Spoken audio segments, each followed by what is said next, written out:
Well, I want to, guys, I want to encourage you to sign up for the men's gathering, the conference we're going to have. We got some of our guys here at the church are going to be speaking. We have Faati Tuvai Faati that's going to come and speak. And he's from Calvary Chapel up in Westminster area. An awesome brother in the Lord. And the cost is $50, and that includes lunch and dinner. And so I only suspect it's going to be basically a day of meat. So if you're a vegan, maybe it's not a good day for you. Bring your own grass, I guess. I don't know. But it's gonna be a good day of barbecue and fellowshipping around God's word. And so you wanna come and be a part of that. We at the end of the year, our thoughts begin to look to the next year. And so something I began to pray about for the last Sunday of the year is, Lord, give us an idea of what you want to do in the coming year. Give us an idea, Lord, of what you have for us as a church. And so sometimes it's been for more than us as a church. Sometimes it's been just for us here. The message I'm going to give on the 31st is going to be specifically a prophecy update, looking at the last days, where we are at in the prophetic calendar. But the last Sunday of the year, I asked God to give us a prophetic year. And so turn to Isaiah 61. That's where the Lord brought me to for this year, Isaiah 61. Before I get into it, I want to kind of remind us of what the Lord has already spoken to us, or what he had spoken to us over the last 3 years. In 2019, before we were in our building, the Lord told us that 2019 would be a year of spiritual battle, a year of battle, intense spiritual battle. And it was a year of intense spiritual battle. We were actually signed off to be in our building in March of 2019, but we had a building inspector. We found out afterwards, not a building inspector, another kind of inspector, who was anti-church, did not like churches, did not want to see a church, kind of get established. And so, these guys are tricky. They have their ways of kind of stringing things along. And one of the things he did was he would come in and say, oh, you need to fix this. And so we'd fix it, and then he'd come back to approve it, and then he said, oh, now you got to fix this. And so we'd fix that. Oh, now you got to fix this. And instead of giving you a whole list of things to fix, he was kind of giving us, one thing at a time to kind of drag us along.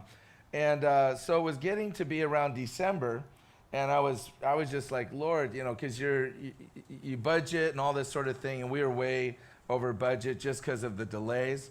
And so I said, Lord, we need a breakthrough. And God said, set a date.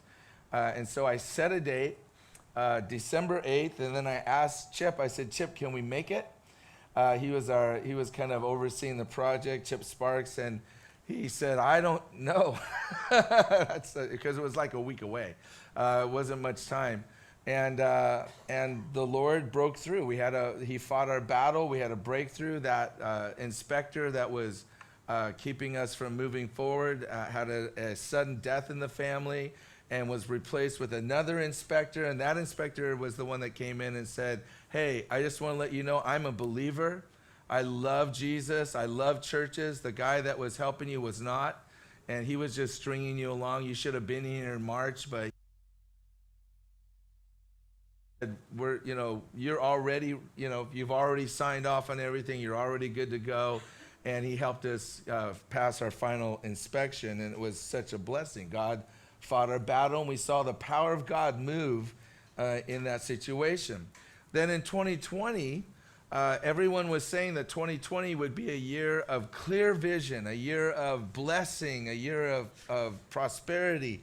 And God said to me that it would not be a year of clear vision, it would be a year of tested vision. And he told me that it was going to be a year of storms. And of course, I didn't know what that meant when I said that. But then, of course, COVID came. January 19th, we actually dedicated our building.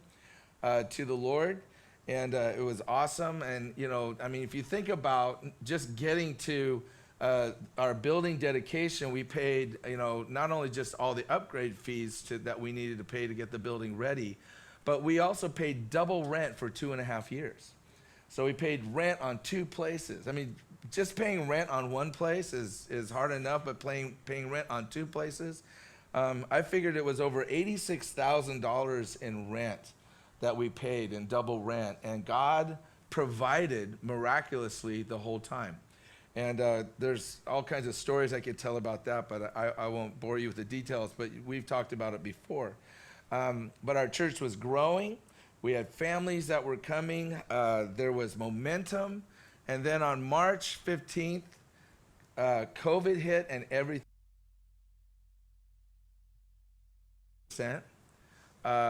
We were, our momentum was completely lost. And so then I was just like, okay, Lord, well, that was kind of a fun ride. I guess we're doing something else now. And the Lord said, no, I told you that you weren't just going to survive. I told you you were going to thrive. And God turned everything around.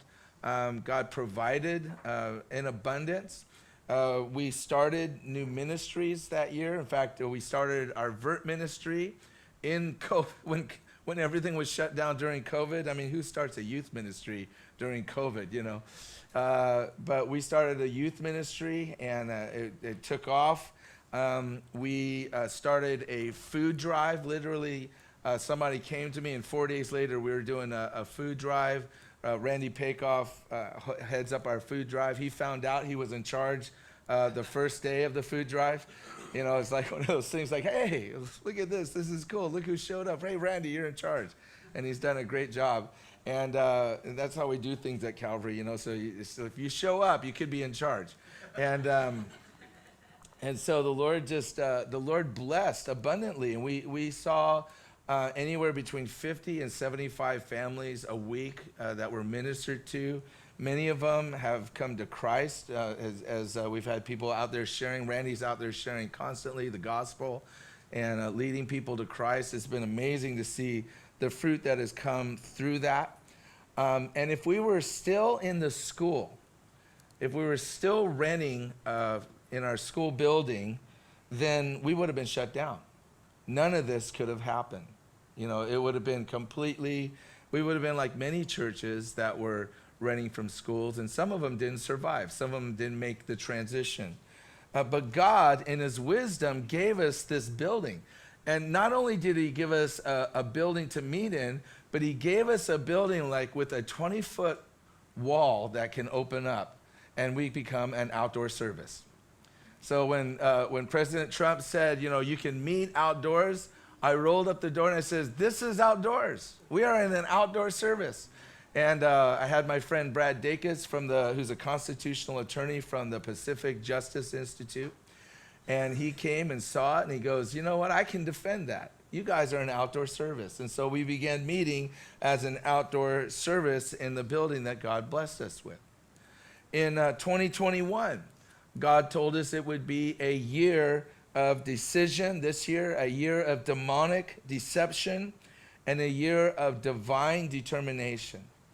A year of decision, a year of demonic deception, and divine determination. We saw lawsuits go throughout our nation all year round. It was like incredible, the amount of lawsuits that are still in litigation even now, putting people in that place of decision. He said every believer will be brought to the valley of decision, and you'll have to decide to drive out the enemy, or you will give place to the enemy.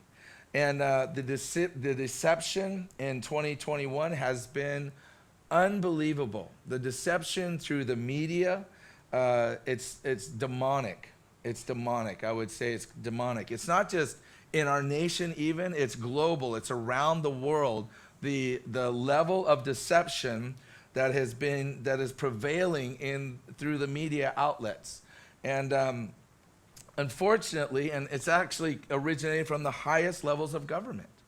Not just in our country, again, but around the world. And the fact that it's happening around the world at the same level tells me it's so much bigger than just people getting together and making, phone calls and organizing things. It really is on a demonic level. And unfortunately, many believers have decided to believe the deception. They've given in to the deception. And this is troubling to me because Jesus said the primary sign of the last days is deception. It's the primary sign of the last days. When they asked him, how will we know that the last days are coming? He said, be careful that no one deceives you. That no one deceives you. And so deception is the primary sign of the last days. And because the reality of it is, and many churches are getting caught up in all this, political thing, and almost as if we organize and scream loud enough, then we can change history. The reality of it is we're also in a time of divine determination, which means we are on a prophetic timeline. We are seeing God move in ways just like he did when Jesus came the first time. There were things that were set in motion that God said would occur, and as the shepherds saw those things occur, and as the kings saw the Zoroastrians, even though that they're not Christians, they saw these signs begin to occur. Is about to happen. We don't know exactly what it is, but we know something's going to happen, and we have to go find out what the Pharisees should have known because they knew the scriptures, but they refused to acknowledge Jesus as Messiah. And so in the same way that it happened in the first time Jesus came, we're seeing the same things happen today. We're seeing things beginning to be set up for what is about to break loose on the whole earth, that God is positioning the whole earth in order to receive the King of Kings and the Lord of Lords. And I believe we're going to get to see that, and I'm going to talk about that more on Friday night at our New Year's Eve service. But this brings us to 2022. And Isaiah 61, if you want to look at Isaiah 61, it says in verse 1, the Spirit of the Lord is upon me, because the Lord has anointed me to preach good tidings to the poor. He has sent me to heal the brokenhearted, to proclaim liberty to the captives, and the opening of the prison to those who are bound, to proclaim the acceptable year of the Lord and the day of vengeance of our God, to comfort all who mourn, to console those who mourn in Zion, to give them beauty for ashes, the oil of joy for mourning, the garment of praise for the spirit of heaviness, that they may be called the trees of righteousness, the planting of the Lord, that he may be glorified.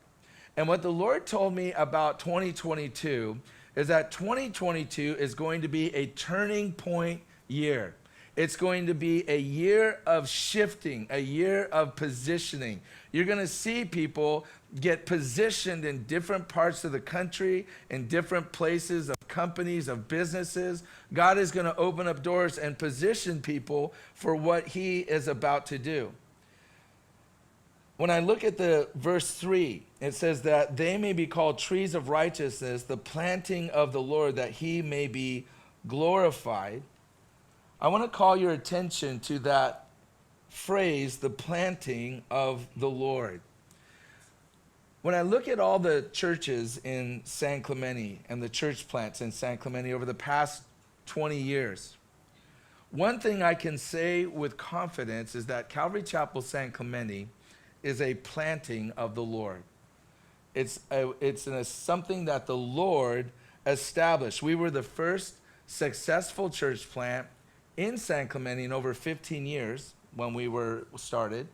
The church that was started before that succeeded was the Shoreline Church. George Holtz, he's a friend of mine. And so we were talking about this. The Shoreline Church was established, and then 15 years later, we came along, Calvary Chapel San Clemente. We were the first Calvary Chapel church plant that was successful in the history of San Clemente. There have been other Calvary Chapels in San Clemente, but we were the first one that, for whatever reason, the Lord said, I'm going to bless these guys, and they're going to be the one to actually do it.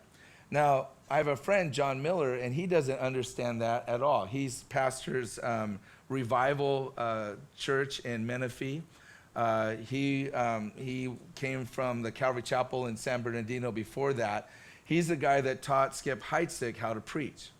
And so, I would go and I would meet with John and take his classes. Because I thought anybody that could teach him how to teach, could teach me, and I could be really good.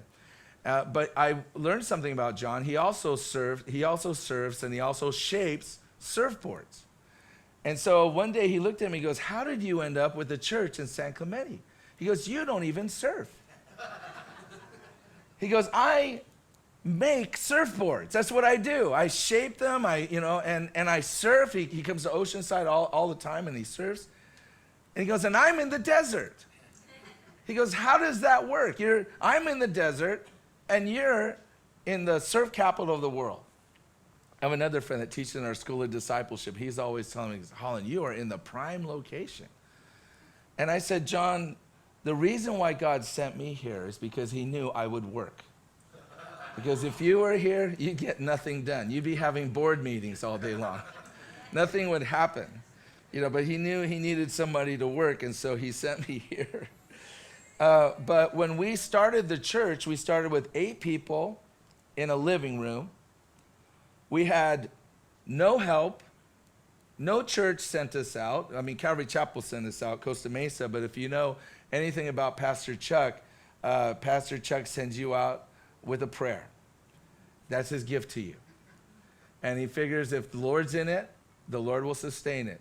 If the Lord's not in it, then then nothing will sustain it. And so that's what happened. We sent out, I met with Chuck, he sent us out with a blessing, and it was all history from there. But we started out with, no one gave us a building, no one gave us a budget, no one gave us an offering to send us out, no one gave us a congregation to start with. Whereas other churches in the area, they've been given a building and a budget and a congregation. Some were given big offerings to launch out with their churches with. But we were given absolutely nothing. And I make this not to boast. I make this point not to boast. I make this point simply to say that no one can take credit, not even myself, for what the Lord has done. No one can take credit for it. It is a planting of the Lord. God is the one who has done it. And if God is the one who has done it, he is the one that gets all the glory. As Isaiah says, that he may be glorified. So God gets all the glory, and man gets none of it. And we've been faithful to preach the good news to the poor every week. As I mentioned, our food distribution that we do, we're out there preaching good news to the poor. God has used us to heal the brokenhearted. I spoke to someone recently. My wife and I spend hours pouring into people's lives.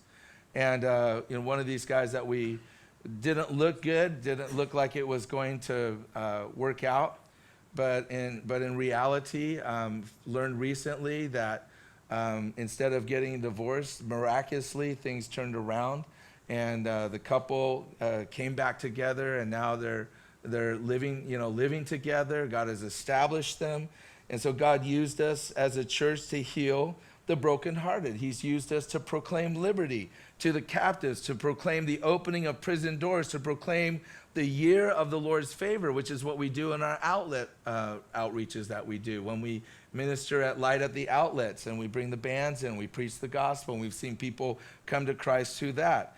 God has used us to give beauty for ashes.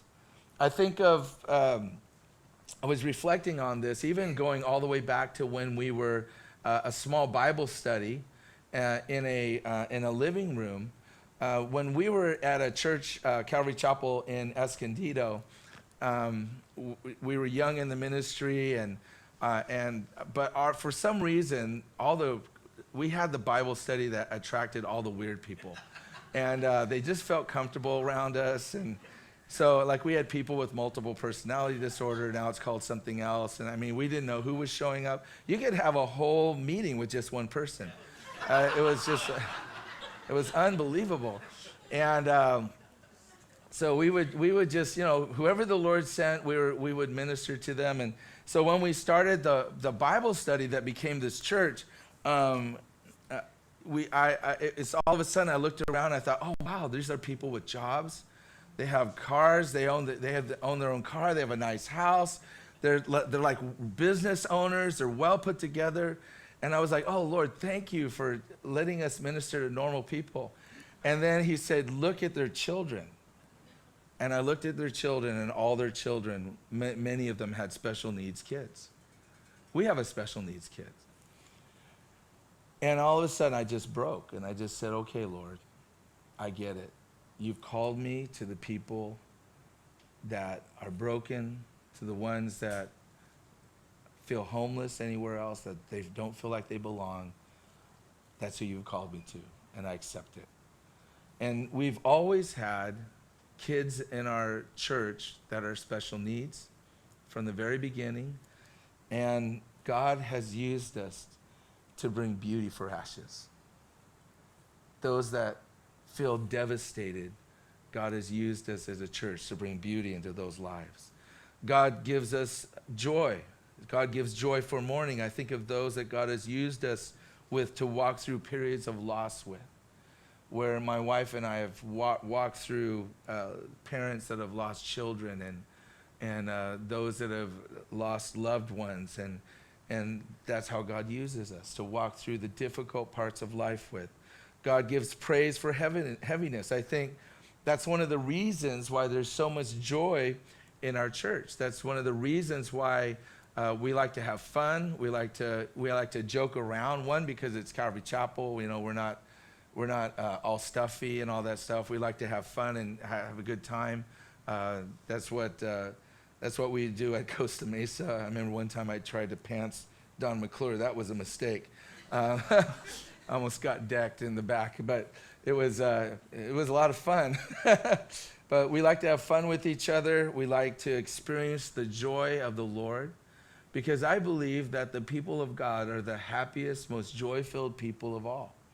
And that, there are times when we have to learn how to choose joy. We learn how to choose joy. I received a text from a friend of mine who's on the board of Calvary Chapel Costa Mesa. To this day, I've known him for decades now. And we sent him a Merry Christmas little video, and he goes, oh, it's so good to see your joy-filled faces. He goes, you guys are always happy, even when you're going through hard circumstances. And I said, it's because I had a pastor and a pastor's wife who taught me how to choose joy. And we have to learn how to choose joy. You can choose what you look at, and you can choose what you decide to focus on. And I have chosen to focus on Jesus and the joy of the Lord that gives me strength. Amen? And in all of this, God gets the glory. God gets the glory because it's a work of the Lord. It's a planting of the Lord. And there's a spiritual principle that goes along with this, because wherever you see the planting of the Lord, wherever you see the work of the Lord, it's like a spiritual magnet. It's like a spiritual homing device that attracts those who want to get in on the work of the Lord. They want to be near the work of the Lord. They don't even understand what they're feeling or what they're thinking. They just know that somehow they want to be close to it. They want to be near it. They want to be a part of it. And so it's no surprise that on our street alone, I mean, if you drive up, you pass Union Church, and behind us is Zion Church. They're literally on our street. They just showed up this year. They weren't here before. All of a sudden, boom, they're here. Why? They want to be close to the work of the Lord. They want to be geographically positioned where the Lord is at work. It's no surprise to me that Calvary Chapel in San Juan Capistrano is moving up the road. Why? Because they want to be close to the work of the Lord. They sense something in the Spirit. And here's what I want you guys to understand, that God is positioning his people because he is about to do something amazing in South Orange County. He wants to do something unbelievable in South Orange County. And guess what? we're already positioned because we were here first. God positioned us first. Now you got to understand, if you understand anything about prophecy, if you understand anything about prophets in the scriptures, they were the guys that were all by themselves in the wilderness. They weren't hanging out with all the crowds. They were always, off to themselves. Why? Because they were usually 5 to 10 years ahead of everyone else. God was speaking to them about things before they actually happened. And so it only makes sense to me that God would position us before anything happened. Why? Because he's about to do something amazing through our church. Now, there might be those who look at us and say, well, you don't have much, you don't look like much. And I think about the feeding of the 5,000. And so there's 5,000 people out there, right, that need to be fed. In our city, there's over 70,000. And the disciples come to Jesus and they say, hey, it's getting late. We need to go send them away to get food. And Jesus says, hey, don't send them away to get food. You feed them. It's like, you want us to feed them? I mean, you're Jesus. We're just your followers. We're just disciples. We're not Jesus.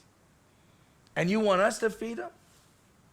So what they do, they went and stole some little boy's lunch. 5 loaves and 2 fishes. Can you imagine? Hey, little boy, what do you got there? 5 loaves and 2 fishes, huh?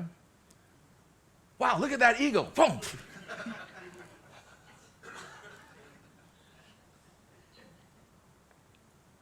They went up and they gave it to Jesus, and what does Jesus do?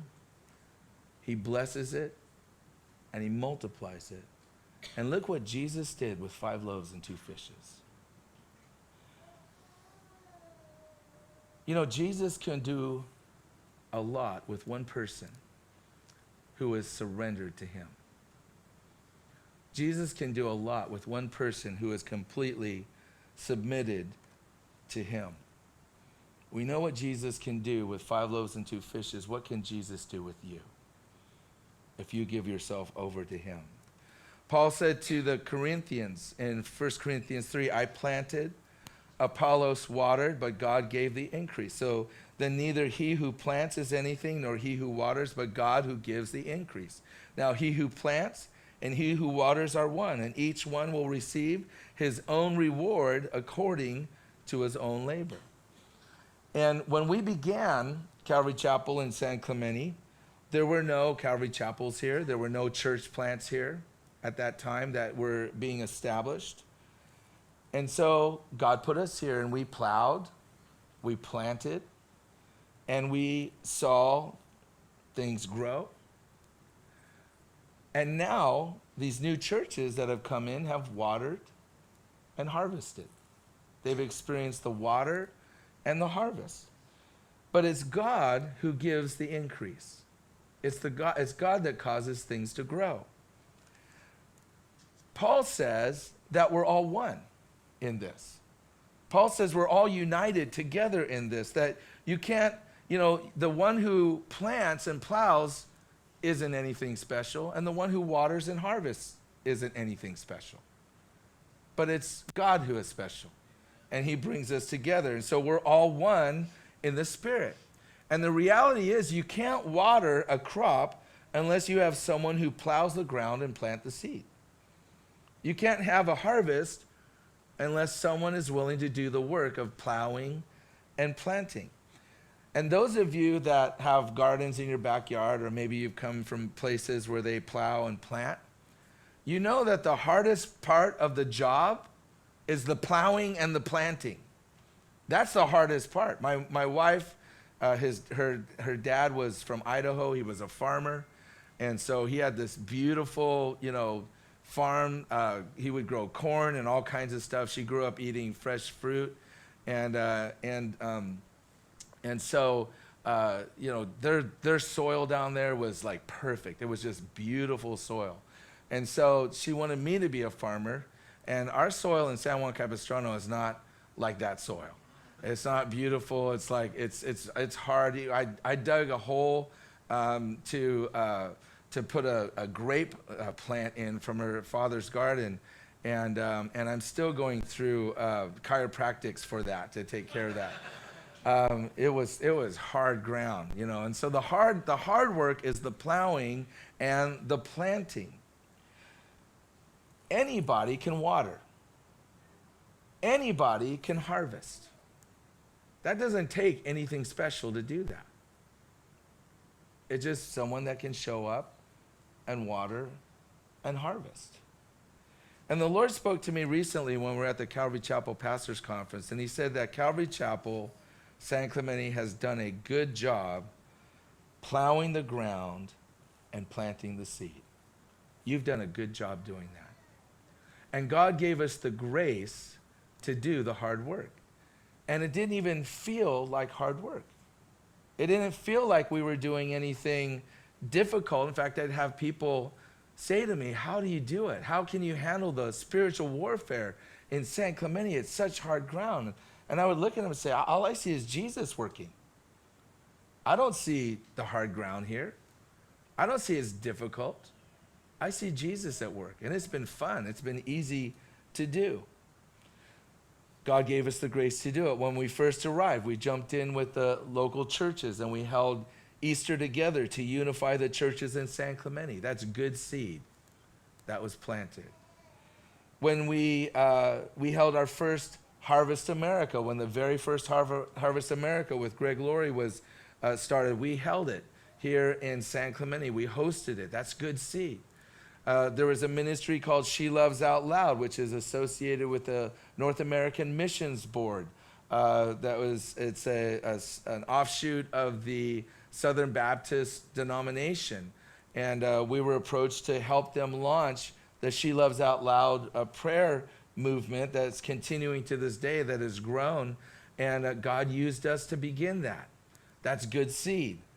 We launched Love San Clemente, to unify the churches in San Clemente, to reach our city for Jesus, to love bomb our city. We say we're showing the love of God in practical ways. Even the city of San Clemente actually proclaimed Love San Clemente Day.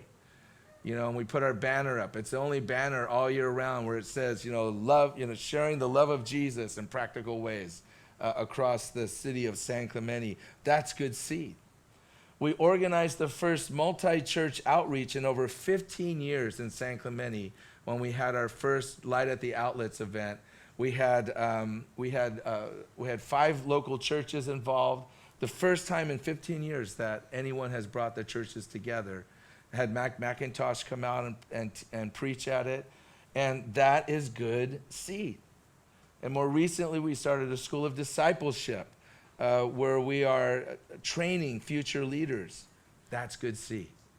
So God is doing a good work, planting and plowing good seed. And although we may not see all of the increase that goes along with it, we're one with those who are, because our job has been to plow and plant, and you've done a good job plowing and planting the seed. And that is a kingdom mindset. You see, when you understand how the body of Christ works on a global level, when you see how we are all connected together, I mean, that was one of the things I got from being with Maranatha Music, was I didn't just see how one part of the church worked together, I got to see how the whole church worked together. And so when you have a kingdom mindset, you see where you fit in the overall picture of everything that God is doing around the world. And that is a kingdom mindset. And we all have our own reward according to our own labor. But here's the thing. We're not done plowing and we're not done planting. And I believe in 2022, we're going to actually get to experience the fruit of our labors. And we're going to come into a season of growth.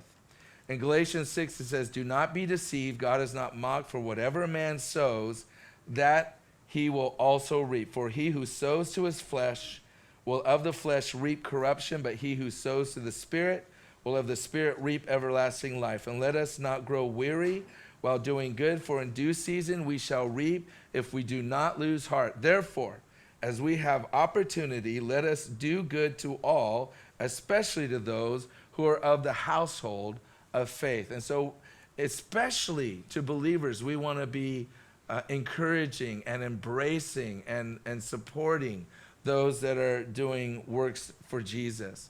And so I believe 2022 will be a year of growth and a year of blessing. In June 2015, the Lord told me there was a move of the Spirit coming, that it was going to begin on the West Coast and go across the land to the East Coast. He said this move of the Spirit is going to be another net that's cast out. It's going to result in thousands and thousands of lives coming to Christ.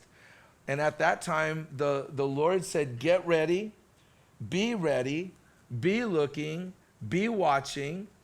And when this move happens, be in a position to be a part of it. And he told me it was going to touch San Clemente. It's going to touch previous areas that have been untouched on the West Coast by previous revivals. It's going to be a move of the Spirit for evangelism. It's going to be a move, an authentic move of power. It's not going to be weird, but it's going to be a move of power, salvation, and healing.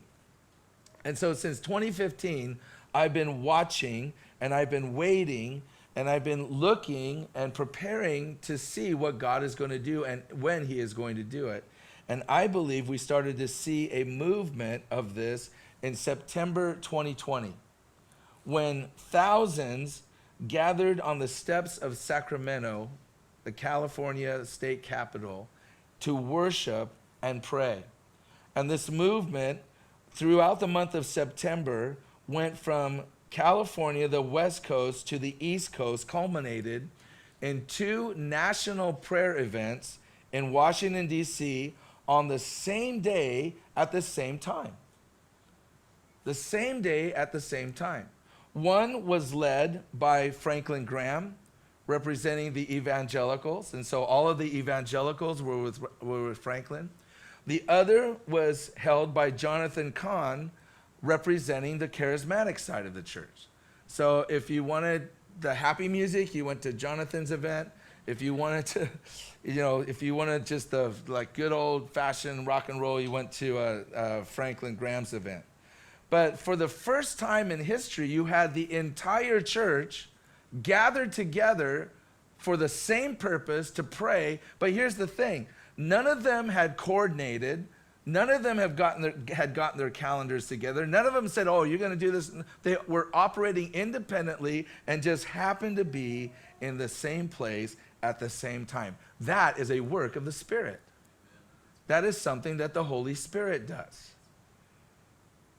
This year I met with a young man by the name of Adam Lama. Adam Lama is the organizer of what is referred to as the beach sessions, which are evenings of worship on the major piers of Southern California. And they had one here recently on December 17th on the San Clemente Pier. And I wasn't able to be there because I was celebrating my 38th year anniversary with my wife.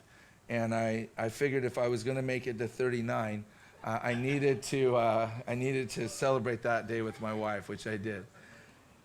But they set up a PA, and for 3 hours they worshiped the Lord. And in between, they preached the gospel. And that's really their whole purpose for doing it, is to get out and to be public and to preach the gospel. And that's where we connected, because he had heard that we were doing the Light at the Outlets, and he wants to partner with us at our events that we do, because we're all about the gospel. It's a move of evangelism, just like the Lord told me that it was going to be. But here's the thing, they're not the only ones that are doing it. There are other groups. They'll have, Beach Sessions has up to 800 people. There was another group that just did Santa Monica Pier that had several hundred people. There's others that are going in cities all across the West Coast and out in the boonies in Idaho, and they're having 1,000, 2,000 people show up for these gatherings of worship to preach the gospel. And what's happening is that they're seeing people get saved, they're seeing people get healed, they're seeing people experiencing the power of God. And none of them are coordinating. None of them are working together. They're all doing the same thing, but they're doing it independently of each other, which tells me this is the beginnings of a real move of God. This is something that God is doing, because you can't organize this in the power of man. You know, when you see God doing the same things at the same time with the same vision, independent of each other, just being led by the Spirit, that is a move of God. And God is positioning us for a major outpouring of the Holy Spirit in our nation. That's what we need to get ready for. Yes. You can clap to that. Here's the thing. You've been praying for revival. Revival is here. You have to open your eyes and see it.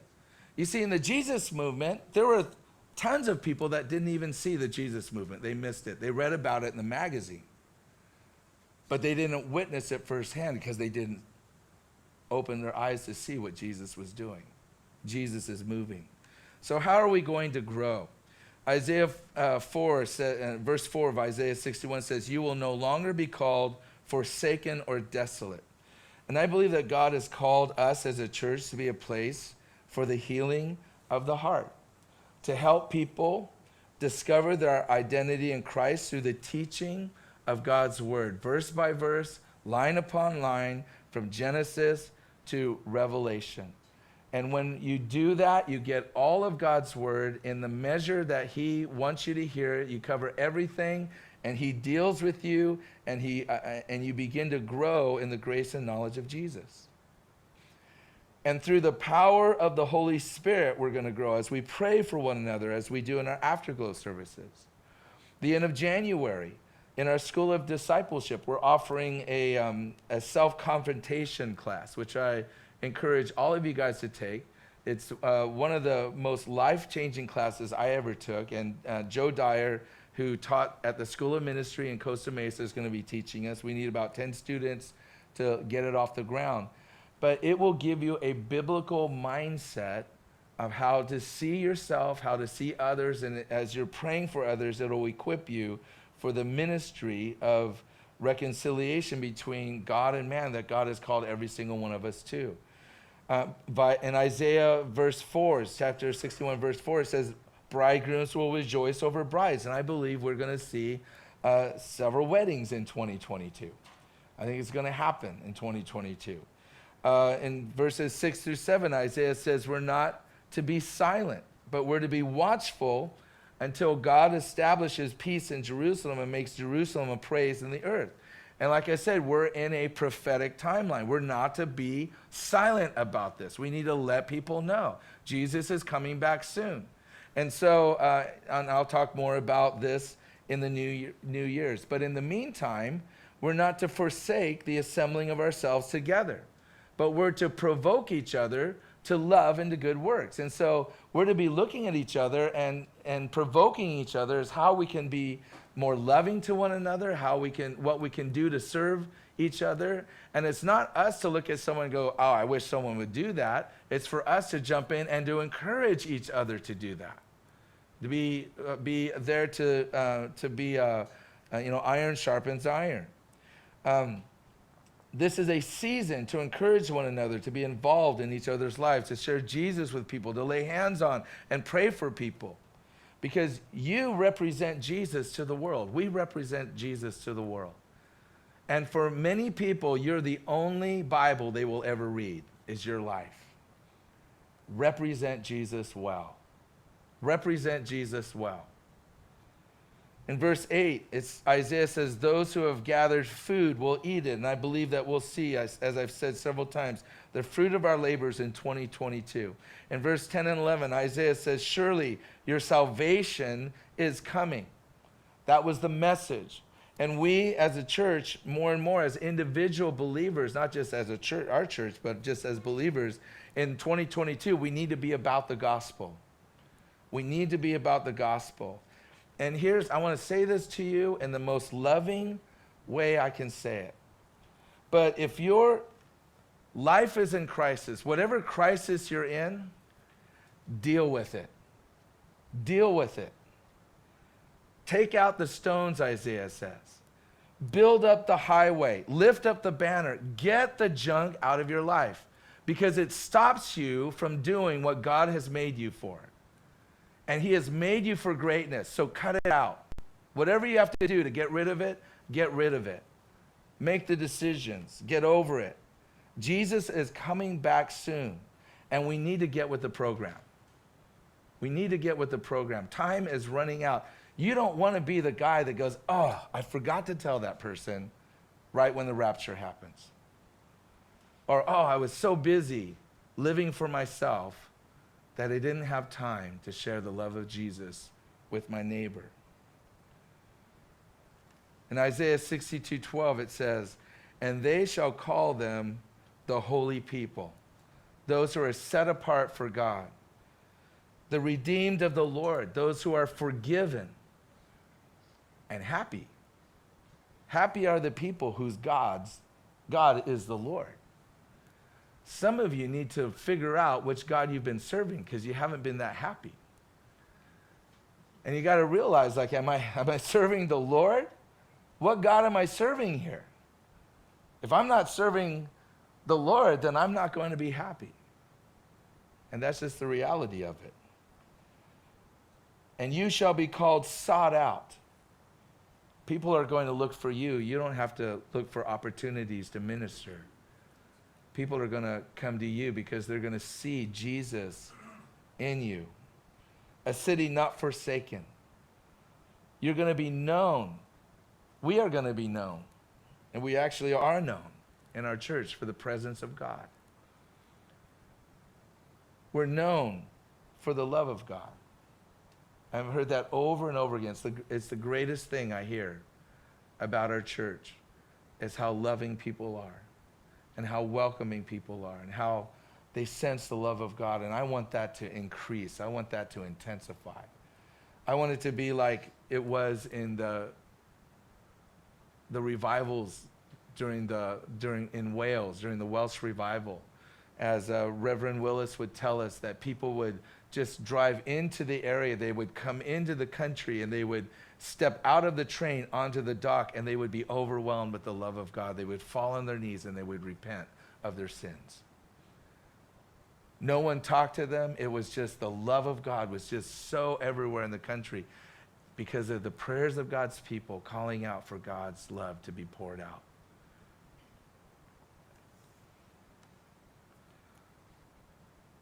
So remember, 2022 is a turning point year. It's a year of shifting, a year of positioning. If God begins to move you in your company or move you in your occupation or move you, don't freak out. God is positioning you. He's getting ready to do something amazing. He's positioning us for the harvest that is coming. And praise the Lord, we're positioned. We're already positioned. And so I'm looking forward to what the Lord is going to do in 2022. Aren't you?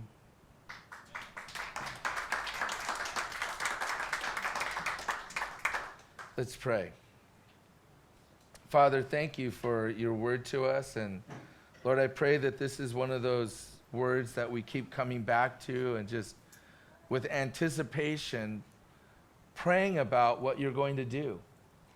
And Lord, with all the shifting and the moving and the positioning that we're going to see this year, Lord,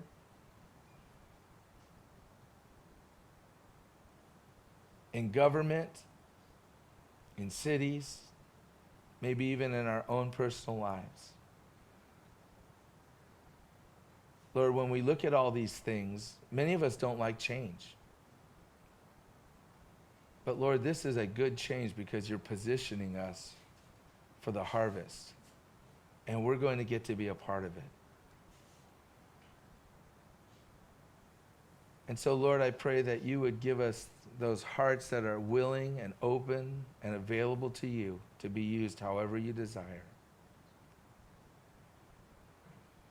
And Lord, I pray for those that perhaps have never surrendered their life to you and they're hearing this and there's an excitement of what the future holds and they want to somehow be a part of it, Lord, that you've made them for greatness and they don't have to live mundane, ordinary lives. They can step into the life of the kingdom of God, of following Jesus, and they can live that exciting life of faith that you've called every one of us to live. And if that's you, you can pray this simple prayer, mean it with all your heart, and just surrender your life to Jesus. Just say, Jesus, I surrender to you. I surrender my life to you. I want to be led by you, directed by you. Forgive me for living life my way. Forgive me for breaking your law. I want to follow you. And I want to live that exciting, abundant, filled life that you promised. Fill me with your Holy Spirit and give me the power to live for you all the days of my life. In Jesus' name, amen. Amen. Well, this Thursday, as I said, we're going to be, we're not going to have our regular study. We'll be back here on New Year's Eve. And for our New Year's Eve a prophecy update, we also, it's kind of a family service. We have food. We give an opportunity for people to share what the Lord has done for them in 2021. And we get to say how grateful we are 2021 is done and in the books, and how we're looking forward to 2022. And then at 9 o'clock, when the ball drops in New York City, we're going to watch it. And so that way, those of you that have kids, you'll get to see the ball drop. Listen, it drops at 9. You're not missing anything by staying up the other 3 hours. It drops at 9. And so it drops the same at 9 as it does 12. But if it's a spoiler alert, you can close your eyes. And then you can watch it drop at 12 if you really want to wait till 12. And then we worship in the new year, and it's just a fun service. So hopefully we'll see you then. And then next week is prayer week, and so we have a special guest that will be speaking to us on prayer on Monday, and then there'll be lots of opportunities 3 times a day to pray throughout the week. And I want to encourage you to take that time, give it to the Lord. And I really believe that if we give our first fruits to the Lord, He will bless us. If we honor Him, He honors us. And it's just a principle that we live our lives by, and God has blessed us tremendously through it. And so we want to give that first week to Him. And so join us in that. We'll have prayer week guides for you next week, and every day there's a different topic to pray for, and it'll kind of lead you through. If you want to fast, you can fast. I told someone I had my last apple fritter for the year. And so for the rest of the year, that's it. I'm over. And so yeah, it's sad. It was a sad. I was happy to have it, but the apple fritter was sad, and so and my wife is praying that it doesn't come back. So so 2022 could be I could be a new person. Who knows? But may the Lord bless you and keep you. May the Lord make His face to shine upon you and be gracious to you. May you walk in the power of the Holy Spirit. May you sense Him leading you. May you just surrender those things in your life that you've been struggling with. May you just leave it in 2021.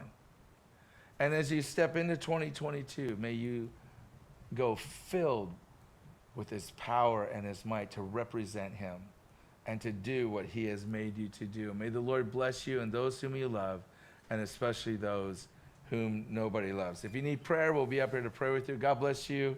Hopefully we'll see you on Thursday. Take care. Thank you for joining today's program. We pray it was a blessing to you. Please visit calvarysanclemente.org. Now may the Lord bless you and those whom you love, and especially those whom nobody loves.